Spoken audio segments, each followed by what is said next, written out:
Hey, so I want to address a question that perhaps is on your mind. Is AI going to take your job?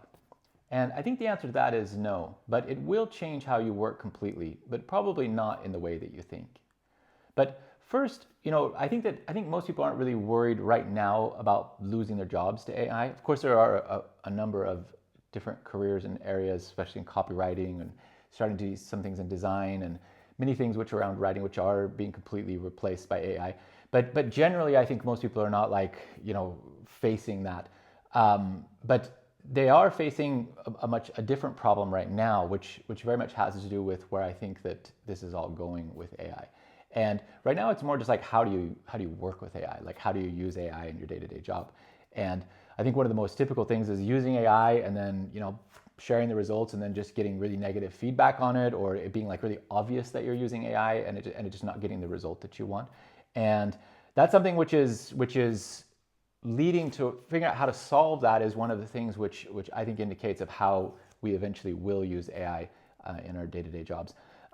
So is AI going to replace everybody? I sure hope not. That's really not something I'm in favor of. I'm not a fan of that whole idea. I think that anybody who is really pushing, for AI to replace all employees and really trying to like push that narrative is a very anti-human narrative, and I'm not really in favor of that.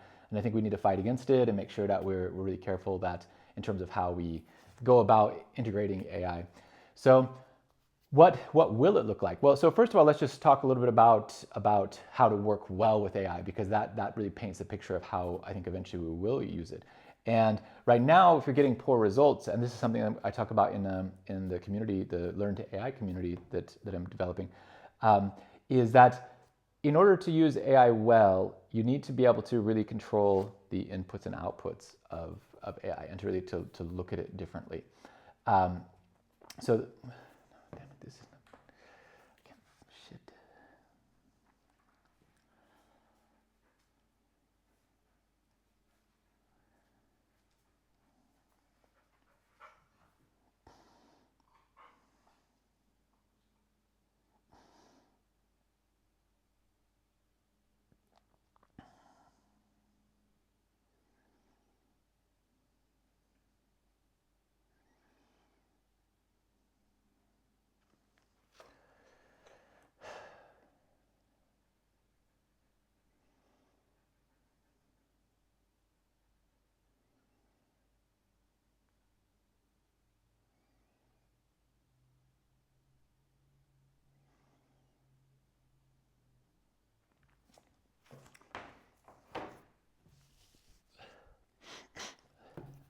Hi, Heath Weaver here. Hey, so I wanted to talk about something which I've heard a question well, hi, Heath Weaver here. Hey, so I wanted to talk about a question that I've heard people asking quite a bit, and that is AI going to take my job? And yeah, that's a tough one. I want to share my view with that of what I think about it. So the quick answer is no. I don't think AI is going to take your job, but AI is going to change how you work completely. And if it hasn't already started to change it completely, it's definitely coming. So I want to talk about a little bit about this, about how I think this is going to happen. So to explain that, at first, I think that one of the biggest challenges people have right now is just figuring out how to work with AI, because I think it's a lot of effort and often with a really poor result. And the number of people I've run across that have let's say given it a try and then had such a bad result and they just stop trying to use it. Or even more people are using it on a day-to-day basis but are just absolutely underwhelmed by the result. And I think that the way that they get that poor result is a really good indication of how working with AI will go in the future. So before I get to that, let's talk just for a second, kind of go back into the use of tools. When I grew up, I worked in construction with my dad when I was very young. We were very poor, and he would need help in the summer, and I lived in southern Utah, and it was very, very hot there, 100-degree summers. So I would go out and help what we call frame a house, which is using a hammer and nails. You get out there and build up the frame of a home before they start putting everything else around it. And that was some really hot and difficult work. But I remember, I remember that work, and I remember when my dad first got a nail gun, which is like, if you don't know what that is, it's just a hammer that's driven by an air compressor. So you go in and you can just thud nails into the wood and you can work just so much faster. So I went from having learned to use a hammer and then using a nail gun, and like that's just such a different experience. And I think you can look at that across like almost every part of basically almost all of human experience, is just that the tools that we use help us to work so much faster and so much smarter. Whether it was like tilling with the oxen and to tractors nowadays, and now getting to more and more robotics. It's just like there's this progression of the tools that we use. So AI, when you look at that, like it's gone from the person who has like had that the strength or the capability to let's use a hammer, but then it became the person that can use a nail gun, and as it has gone even further, if you look at like the automation, it's gone from somebody who who could drive the cows, oxen, or whatever the horse is like, to someone who could drive the tractor, to like a tractor that drives itself, but the person who can fix the tractor, and maybe as important as that, as like the people that are involved in helping to figure out like how it runs and what it does to optimize it. So that's really where we're going to inside of this, and I think that it's like once you get that into your head, it makes a lot of sense of how you use tools. Now, most people I've run across, I've worked with, I've been an executive for about a decade, and I've worked with people in every different levels of an organization, both smaller companies, big companies like Sony, or smaller ones. Recently, I was the CEO of Essence of Email, which was about a 50-person organization at kind of the height of it, and that, like, working across with all those different levels of people, you see that the big majority of people really don't know very well what they're doing, and that's totally normal, and that's just kind of how we do things. But it's often like, let's say you come in, you get trained, you learn what you're doing, and it's not always that clear from the beginning, and it never gets that clear, but you just kind of learn what you need to do and just repeat those different actions. And that's I think the vast majority of people just kind of trying to make their way through it, because it's often not clear what work that we're actually doing.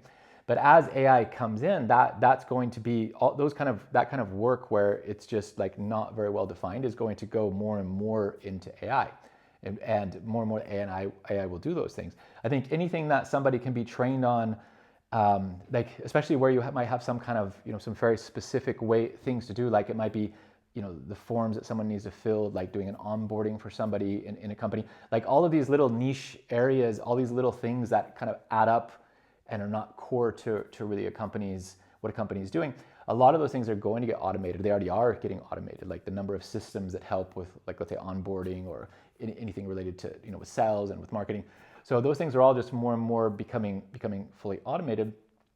That's just going to continue. And now the one size doesn't fit all, and a person's context is very important. What they bring to the job and what they know is very important. But I think that where work is going is that need to really understand and define what the work is, and to go from being a doer to the architect of the doing, and where everybody to some extent has to kind of think of themselves more as an engineer. So I think that that's already, you can see that that's happening. And if you're just already directing AI, then kind of everybody is a manager to some extent, and everybody has to understand better of what they're directing their AI to do. So just at the moment where you become a leader, a manager, like you have to kind of figure out how to define what it is that you're doing, and then instruct somebody, or in this case like an AI, how to do that thing.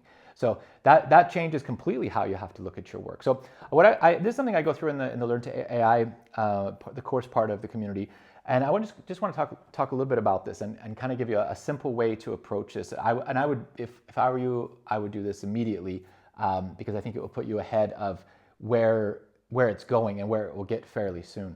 So just to kind of explain this. So right now, as it is, you've got to have the whole what it is that you do in your job, and it's kind of a mess. And then you try to do some of these things to which you have outputs of your work. You have things that things that you deliver, and sometimes that's very clear how that let's say sits within the organization and what impact you have. Sometimes it's not. But you have to think from a very senior level, like the more senior level people in the company, they think very much about this, and they think about like the positions and the kind of things that need to get done and the results that need to get delivered. They oftentimes, there's not as much thought about how to go about getting those results, but like definitely that those results need to get there, and that there are certain people that need to take the kind of the chaos and the various things that are happening and then like transform them into there, and then create leverage within there to do that better and better and better. So just from a individual standpoint, the best thing to do is just like look at that kind of chaos piece and just take your job description, sit down if it's in LinkedIn or whatever you got hired on, or the best that you can even write it down if you don't have a concrete one. Just take that job description and take each of those individual points that are your job, and go one by one and take that item and make a list. Just basically make a recipe for that particular item on your job description. What is your particular recipe? And what is the cake? What does it work out to be? What's the result that you get with it? And I mean, more and more you can think that people, like a lot of times that creators or people in all the walks of business, they're in a way they're kind of selling their version, their particular recipe on how to get a particular result. And a lot of times that's what we're looking for, is when we're out looking at videos, when we're learning things, taking courses, taking training internally. It's like, what's your recipe for doing this? And if I follow that recipe, am I going to get it, following it and adapting it for my situation, am I going to get like the same result, or at least the result that I want out of it? And so you should just do that already. You should just sit down, go through your job description, take each point, try to just clarify what your recipe is. And then let me explain, this is really the most important part, is that you need to define what are the inputs for your recipe. What are the things that you need to input into that recipe in order to get the result that you want? Like these inputs, kind of the ingredients of your recipe, are the things which are really going to help you to make it so that AI can really work for you and really help you with that work to get it to do, so that the leverage that you get on it is much, much bigger. If you can't define those things, if that's very difficult to find, it's already probably really clear that you don't really know what you're doing in your job anyway. Like, so if you can't define your inputs and can't really like nail those down, like how will AI figure that out for you? If it does, like, what's the point of you? Why are you needed in there if you can't define those basic things and then figure out what to do with them? So you want to think about how to become the architect rather than just the doer, and you want to be able to think about like, how can I use AI to then get a much better result? And that's going to happen through this iteration process of figuring out what your inputs are, having a recipe, running it, seeing what your output is, and then refining that and improving what those inputs are and refining the process between them. The other point with that also is that, like, basically on every single step you should have a quality assurance agent. Like, you should always have another AI that's looking at the results before you submit it. And these things all take longer at the front end, like as any engineering project would, as any development project, any architectural project. Like, all of those things take a lot longer at the beginning to define what you're doing, because you don't want the building to fall down, the house to fall down, the software to be full of mistakes. You want to spend enough time up front to make sure that you've thought of the different aspects, but then there has to be an iteration step and a check step. But once that gets going, that's going to save you a lot of time, because you can just repeat, rinse and repeat, and then make those little improvements to it and towards getting a better result, and then occasionally making really big breakthroughs when you kind of take a step back. So I think, that for me, that it's going to be like a massive change in the way that we work. I think there's no choice but then to think differently about your work. Just as soon as you get past that kind of frustrating first steps with AI to where you're just kind of feeling like the result is really meh, and once you get past that and to really starting to manage it, and to really start to be able to work with it and get everything that you can out of it, then you can see your work and your output just explode, and then basically the sky's the limit of it. So I hope that's a helpful way. That's how I think that AI is going to go. I think that's a really powerful way to look at it, and the right way to look at AI. If you would like to try to get past this kind of initial step where you're just not getting the results that you want, come and visit the community, Learn to AI. I'll have the link for you. And I would love to work with you to help you to define your what those roles that you have, to help you figure out how to break those down into recipes and how to really work with AI to kind of get the best possible result out of it. So anyway, bye.